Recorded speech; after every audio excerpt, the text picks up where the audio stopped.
कहानी की शुरुआत होती है एक नौजवान लड़के जूनबू से, जो अपने कमरे में बैठकर वीडियो गेम खेल रहा था और उसकी लाइव स्ट्रीम भी चल रही थी। सब कुछ नॉर्मल लग रहा था, लेकिन तभी कुछ अजीब घटने लगा। अचानक उसके चैट बॉक्स में लोग बार बार एक ही बात लिखने लगे, भागो, अभी निकलो जून को। पहले लगा ये सब सिर्फ उसके फैंस का कोई प्रैंक है, लेकिन तभी उसके फोन पर एक सरकारी आपातकालीन चेतावनी आई और ठीक उसी वक्त बाहर से तेज धमाके की आवाज आई। उसके बाद चीख पुकार शुरू हो गई। कंफ्यूज होकर जून बालकनी में गया और जैसे ही उसने बाहर झांका, उसके होश उड़ गए। पूरा इलाका अफरा तफरी में था। लोग इधर उधर जान बचाकर भाग रहे थे, कुछ बिल्डिंग से कूद रहे थे, कोई चिल्ला रहा था। एक फायर ट्रक सड़क पर बेकाबू होकर टकरा गया और तभी उसकी नजर पड़ी। एक इंसान दूसरे इंसान को जानवरों की तरह काट रहा था। जून को समझ ही नहीं आ रहा था कि यह हो क्या रहा है। तभी एक माँ अपनी छोटी बच्ची को बचाने के लिए हाथ में चाकू लेकर भागी, लेकिन जैसे ही उसने बेटी को पकड़ा, उसकी वही बेटी अचानक उस पर टूट पड़ी और उसे ही काटने लगी। जूनबू की रूह तक कांप गई। उसे समझ नहीं आ रहा था कि अब क्या किया जाए। तभी उसके फ्लैट के दरवाजे पर जोर जोर से कोई दस्तक देने लगा। उसने धीरे से झांक कर देखा तो बाहर सब शांत लग रहा था। थोड़ी हिम्मत करके उसने दरवाजा खोला और तभी एक आदमी तेजी से अंदर घुस आया। यह उसका पड़ोसी सांगचुल था, जिससे उसकी ज्यादा बनती नहीं थी। जूनबू घबरा गया और उसे जाने को कहा, लेकिन सांगचुल ने विनती करते हुए कहा कि उसे सिर्फ बाथरूम यूज करना है, बस 1 मिनट। जूनबू ने झिझकते हुए हाँ कर दी और टीवी ऑन किया। तभी उसे सच्चाई का पता चला। एक अजीब और खतरनाक वायरस पूरे शहर में फैल चुका है। यह वायरस इंसानों को खतरनाक जॉम्बी जैसा बना देता है और अगर कोई किसी को काट ले तो वह भी वैसा ही बन जाता है। इतना सुनते ही जूनबू की नजर सांगचुल के खून से सने कपड़ों पर पड़ी। उसका शक गहराने लगा। वह तुरंत एक चाकू उठा लाया और चिल्लाया, बाहर निकलो। सांगचुल बार बार कह रहा था कि वह ठीक है, लेकिन अचानक उसकी आंखें लाल हो गईं और उसका चेहरा बदलने लगा। वह जॉम्बी में बदल रहा था। गुस्से और डर में जूनबू ने पूरी ताकत लगाकर उसे बाहर धक्का दे दिया और फौरन दरवाजा बंद कर लिया। लेकिन अभी वह चैन की सांस भी नहीं ले पाया था कि एक और नई मुसीबत आ गई। उसके शोर की वजह से आसपास के जॉम्बी सतर्क हो गए थे और बाहर खड़ा सांगचुल, जो अब पूरी तरह से जॉम्बी बन चुका था, उसे एक और जॉम्बी ने आकर बेरहमी से मार डाला। जूनबू की हालत अब पूरी तरह बिगड़ने लगी थी। आंखों के सामने जो कुछ उसने देखा वह किसी डरावने सपने से कम नहीं था। दहशत में आकर उसने सबसे पहले अपना फ्रिज खींचकर दरवाजे के सामने लगा दिया ताकि बाहर से कोई जॉम्बी अंदर ना घुस पाए।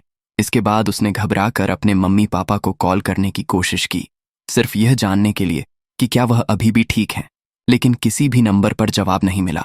दिल की धड़कनें तेज हो रही थीं, लेकिन कुछ देर बाद उसकी माँ का एक छोटा सा मैसेज आया, हम अभी सेफ हैं, तुम घर से बाहर मत निकलना और रेस्क्यू का इंतजार करना।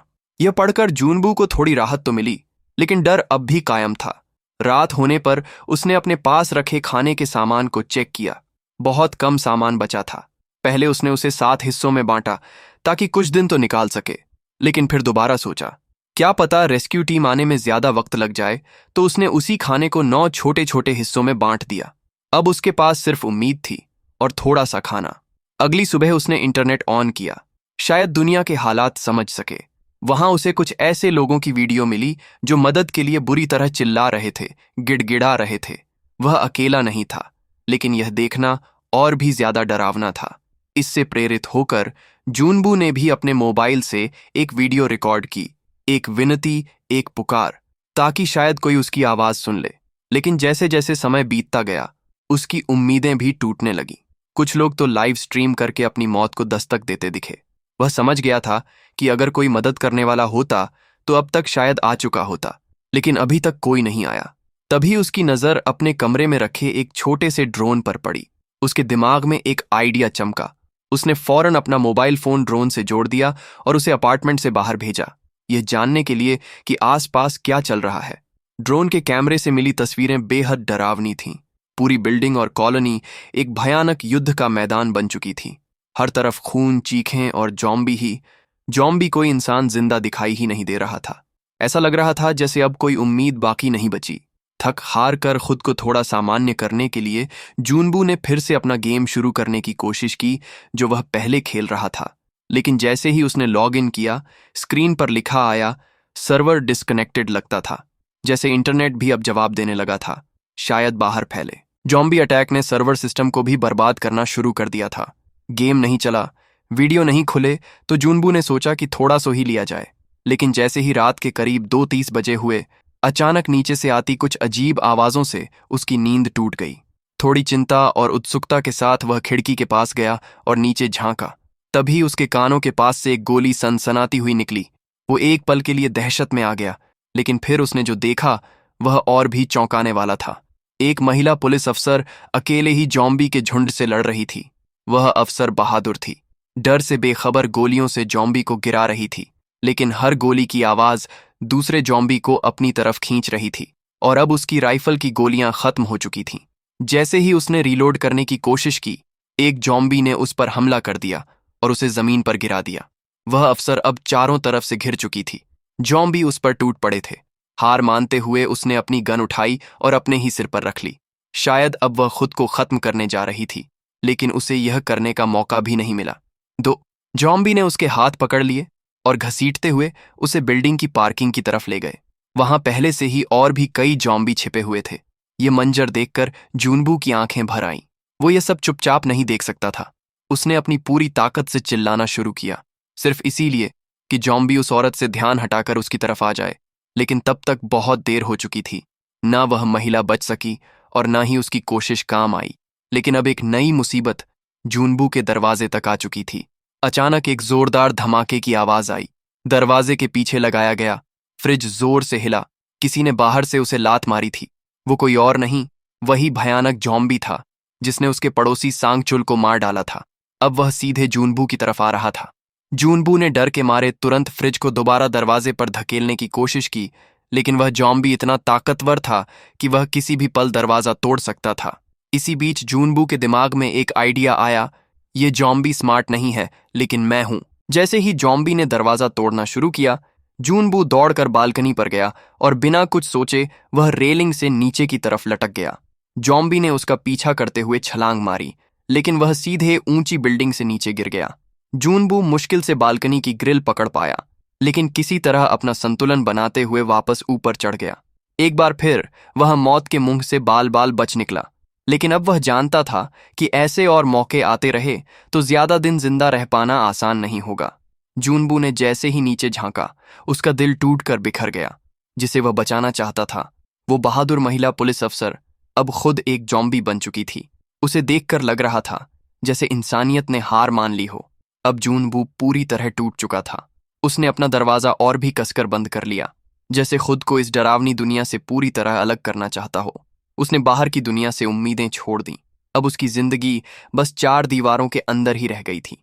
उसने अपने पापा की पुरानी शराब की बोतलें निकाल लीं और धीरे धीरे पीने लगा। भूख लगी तो इंस्टेंट नूडल्स खा लिए, थक गया तो सो गया, और जब मन टूटता तो चुपचाप रो लिया। एक अजीब सा सन्नाटा उसके जीवन का हिस्सा बन चुका था। लेकिन यह सन्नाटा ज्यादा दिन नहीं टिक सका। धीरे धीरे उसके पास खाने पीने का सामान भी खत्म होने लगा। अब हालात बद से बदतर हो चुके थे। उसे लगने लगा कि अब उसका अंत निकट है। लेकिन तभी किस्मत ने एक आखिरी बार दस्तक दी। उसके मोबाइल पर उसकी माँ का एक वॉइस मैसेज आया। उम्मीद की हल्की सी किरण दिखी, लेकिन सिग्नल बहुत कमजोर था। मैसेज प्ले ही नहीं हो रहा था। जूनबू ने एक बड़ा रिस्क लिया। वह अपने अपार्टमेंट की खिड़की से बाहर चढ़ गया ताकि मोबाइल में बेहतर नेटवर्क आ सके। जैसे तैसे उसने सिग्नल पकड़ लिया, लेकिन जो उसने उस मैसेज में सुना, उसने उसकी आत्मा तक को झकझोर दिया। मैसेज में उसकी मम्मी और पापा की दर्द भरी चीखें थीं। जॉम्बीज ने उन पर हमला कर दिया था। जूनबू बस सुनता रहा, बेबस, लाचार। अब उसके पास कोई नहीं बचा था। माँ बाप की मौत की खबर ने उसे भीतर तक तोड़ दिया। उसे लगा कि अब जीने का कोई मतलब नहीं रहा, लेकिन उसने हार मानने की बजाय अपने भीतर का दर्द बाहर निकालने का फैसला किया। वह गुस्से और गम से भरा हुआ था। उसने दरवाजा खोला और सामने दिखे जॉम्बी पर हमला कर दिया। जानबूझकर बहुत शोर मचाया ताकि और जॉम्बी उसकी तरफ आकर्षित हो जाए। लेकिन जब कोई रिएक्शन नहीं आया तो उसने डरते डरते एक कदम बाहर रखा। जैसे ही वह बाहर निकला, सामने से जॉम्बी का एक बड़ा झुंड उसकी तरफ दौड़ता हुआ आ गया। जूनबू तैयार तो था, लेकिन अंदर से बेहद डरा हुआ वो दौड़ पड़ा। पागलों की तरह हर तरफ सिर्फ मौत का साया था। उसने फौरन लिफ्ट का बटन दबाया, लेकिन तभी एक और बड़ा जॉम्बी झुंड उस पर टूट पड़ा। किसी तरह वह पास में पड़े एक कचरे के डिब्बे के पीछे छिप गया। सांस रोककर बैठा रहा। जॉम्बीज पास से गुजर गए और शायद उसे नहीं देख पाए।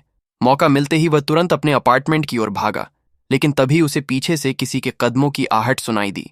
शुक्र की बात यह थी कि पीछा कर रहा जॉम्बी अंधा था। वह जूनबू को देख नहीं पाया।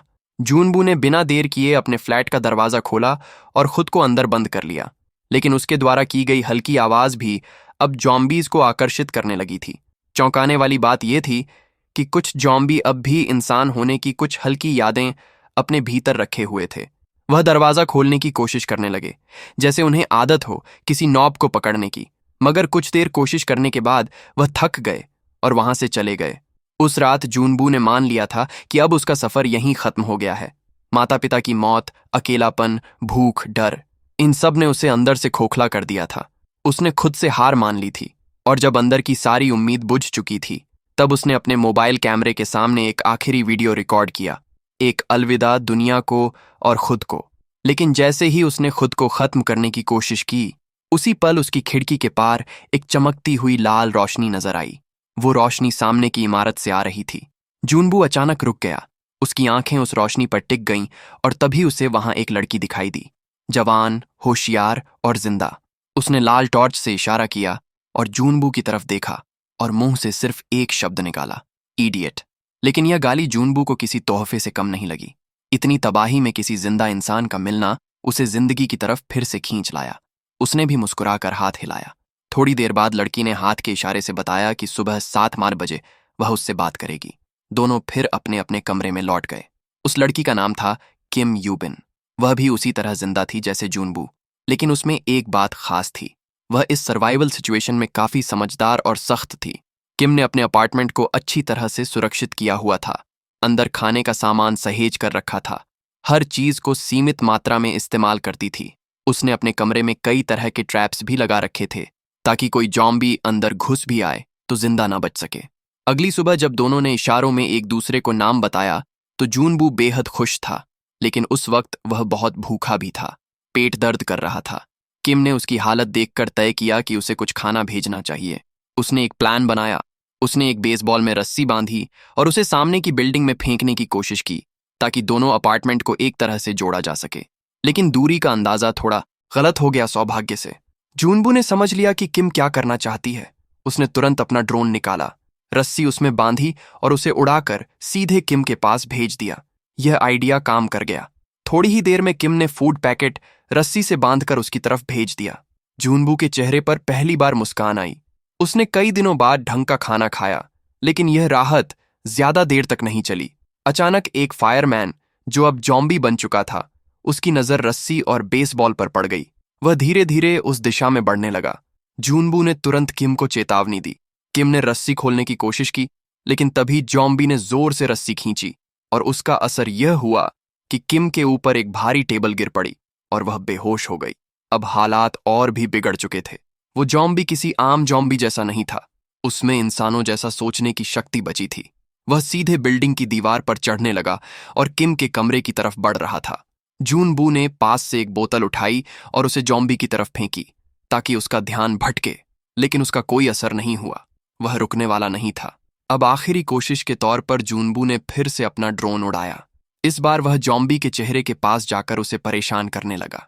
यह चाल थोड़ी देर के लिए काम कर गई, लेकिन जॉम्बी ने गुस्से में आकर ड्रोन पर एक जोरदार वार किया और वह नीचे गिर गया।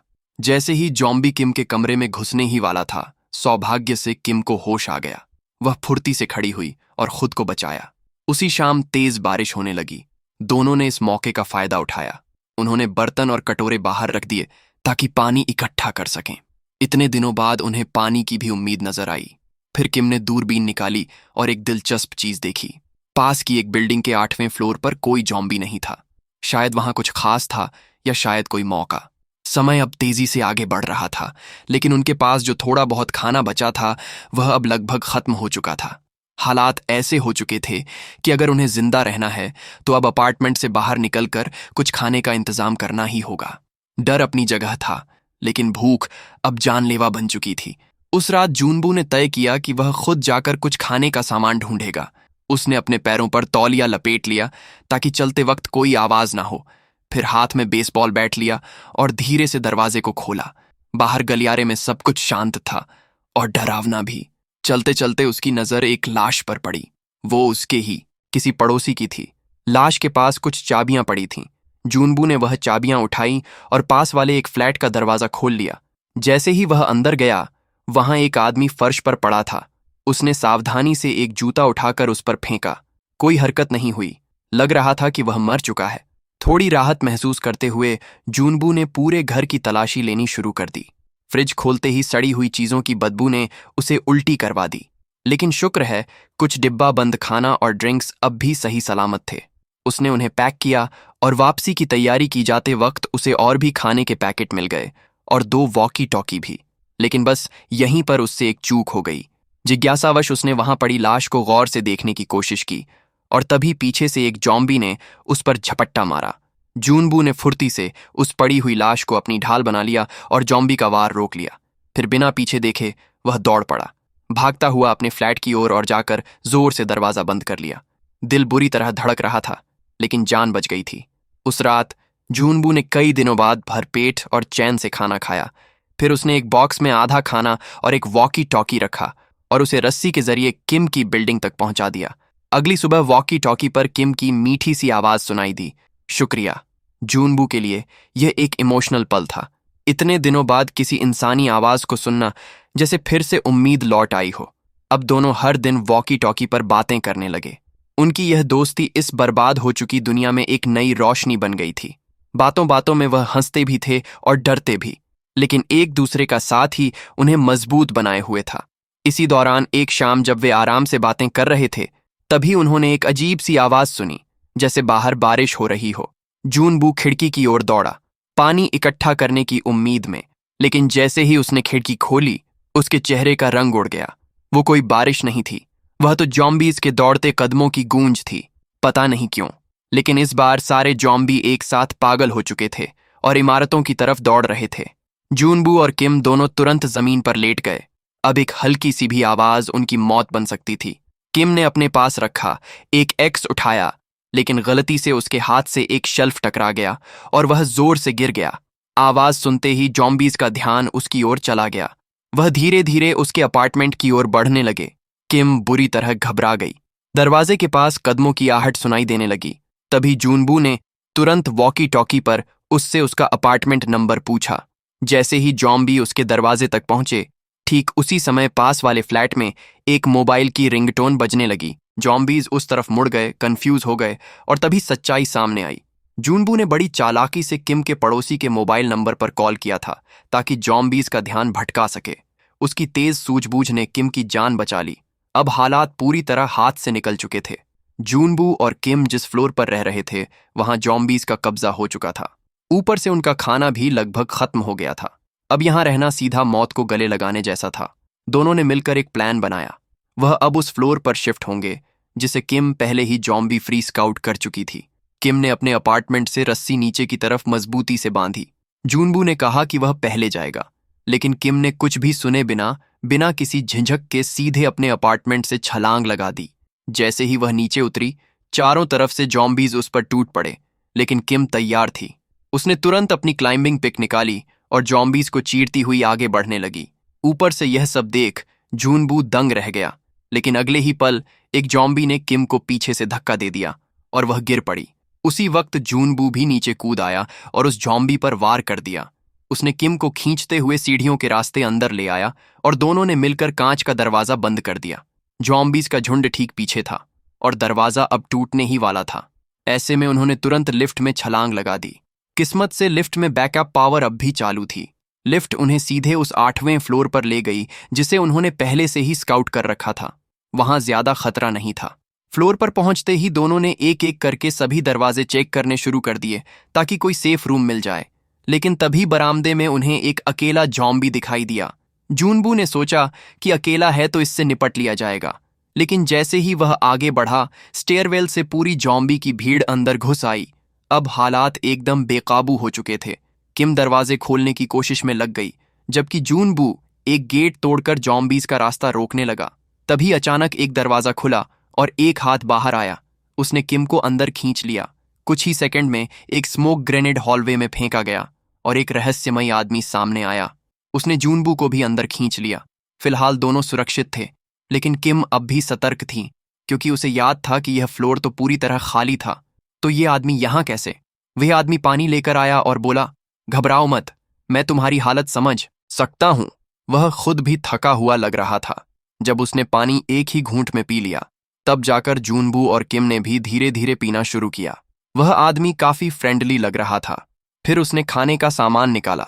दोनों इतने भूखे थे कि खाना देखकर जैसे टूट पड़े। आदमी ने कहा, आराम से खाओ, मैंने रेडियो पर सुना है कि रेस्क्यू टीम रास्ते में है। ये सुनते ही जूनबू और किम की आंखों में उम्मीद की चमक लौट आई। इतने दिनों के बाद उन्हें पहली बार लगा कि शायद सच में अब वह बच सकते हैं। लेकिन तभी किम को कुछ अजीब लगा। उसने कमरे के चारों तरफ नजर दौड़ाई। दीवारों पर कुछ फैमिली फोटो थी, लेकिन उनमें से कोई भी उस आदमी से मेल नहीं खाता था। वो उलझन में पड़ गई, और तभी जूनबू अचानक उसकी बगल में बेहोश होकर गिर गया। किम घबरा गई, लेकिन अब उसकी भी नजरें धुंधली होने लगी थीं, और कुछ सेकंड में वह भी फर्श पर गिर पड़ी। उस रहस्यमयी आदमी का असली चेहरा अब सामने आने वाला था। जैसे ही किम होश में आई, उसने खुद को एक अजीब से कमरे में पाया। उसकी आंखों के सामने एक महिला थी जो किसी जंजीर से बंधी हुई थी। उसकी आंखें लाल थीं और उसके शरीर से अजीब हरकतें हो रही थीं। तभी उसे एहसास हुआ, ये कोई और नहीं, उस आदमी की पत्नी थी, लेकिन अब वह पूरी तरह ज़ॉम्बी बन चुकी थी। वो आदमी अपनी पत्नी को किसी भी हाल में खोना नहीं चाहता था, इसलिए जब वह ज़ॉम्बी बन गई, तब भी उसने उसे अपने पास ही रखा, और उसकी भूख मिटाने के लिए वह चुपचाप दूसरे बचे हुए लोगों को लाकर उसे खिला देता था। इस बिल्डिंग की जो पुरानी फैमिली थी, वह सब अब इस खौफनाक भूख का हिस्सा बन चुकी थी। किम के सामने अब असली खतरा था, सिर्फ ज़ॉम्बी नहीं, बल्कि इंसानी पागलपन। वो आदमी बाहर से धीरे धीरे रस्सी डीली करने लगा, जिससे ज़ॉम्बी पत्नी बंधी थी।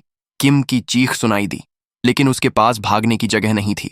डर से कांपती हुई वह पीछे हटने लगी। उसी पल जूनबू की भी आंख खुल गई। हालात समझते ही उसने लड़खड़ाते हुए खुद को उठाया और बंदूक लेकर उस आदमी पर तान दी। पर वह आदमी बिल्कुल शांत था, मानो उसने हार मान ली हो। उसकी आंखों में सिर्फ थकावट थी। जूनबू ने आगे बढ़कर रस्सी पकड़ने की कोशिश की, लेकिन ज़ॉम्बी इतनी ताकतवर थी कि वह काबू में नहीं आई। रस्सी उसके हाथ से फिसल गई और खतरा और पास आ गया। वह दरवाजे तक भागा, लेकिन दरवाजा अंदर से लॉक था। अगले ही पल कमरे में एक दर्दनाक चीख गूंजी, और फिर एकदम सन्नाटा। क्या अब सब खत्म हो गया था? लेकिन हकीकत कुछ और थी। किम ने होशियारी दिखाई थी। उसने ज़ॉम्बी के मुंह पर तकिया रखकर अपने आप को बचा लिया था, लेकिन आदमी अब भी उस ज़ॉम्बी औरत को वैसे ही प्यार से देख रहा था जैसे पहले देखा करता था। किम यह सब और बर्दाश्त नहीं कर सकी। उसने बंदूक उठाई और दोनों को वहीं खत्म कर दिया। लेकिन उस एक गोली की आवाज ने इमारत के हर ज़ॉम्बी को जगा दिया। चारों तरफ से राक्षसी भीड़ दरवाजे तोड़ने लगी। अब उनके पास सिर्फ दो रास्ते थे, या तो लड़ो या फिर मरने के लिए तैयार हो जाओ। किम और जूनबू ने एक दूसरे को देखा, हल्की सी मुस्कान दी और हथियार उठा लिए।